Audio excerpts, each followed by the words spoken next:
U pitanju je dakle avion tipa Oro J-22, to su jurišni tipovi aviona iz 98. vazduhoplovne baze iz Lađevaca, koji je bio na probnom letu. Pilot major Ivan Pantić katapultirao se dakle oko 12 sati i 30 minuta nad livadama između Mrčajevaca i sela Slatina, dakle koliko god je on mogao dalje od prvih kuća.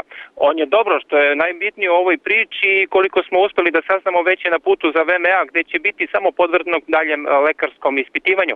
Očevici, žitelji iz okolnih kuća kažu da su najpre vidjeli avion u dimu i plamenu, ali su onda tek čuli neku eksploziju i pretpostavljaju da je u pitanju zvuk koji proizvodi avion kada se pilot katapultira. On je pao nekih par stotina metara dalje od pada samog aviona, koji je preleteo na svu sreću nekoliko kuća ovde u ataru sela Slatina i pao je neki 25 metara od kuće jednog domaćina. Na svu sreću prošli su te kuće sa samo manjim oštećenjima, niko od žitelja tih kuća nije povređen. Ovde smo mi na samom mestu gde se to dogodilo i primećujemo delove aviona raspršnutih na nekih par stotina metara u krug.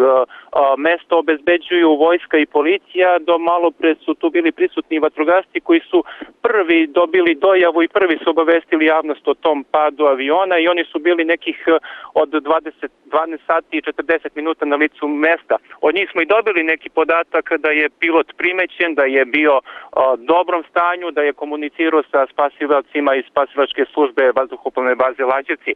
Inače, mesto je, da kažem, sada obišao i gradonačelnik Čačka Vojislav Ilić, koji je dao i prve izjave okupljenim novinarima da su i oni dobili tu informaciju da je u njihovom području pao jedan vazduhoplov iz Lađevaca. Inače, ovo mesto, možemo sada pretpostavimo da je avion samo bio u kvaru. Inače, ovo mesto je poznato od ranije po tome što je takođe u istom reonu pao jedan, ali civilni tip aviona zbog neprilagođenih uslova letenja.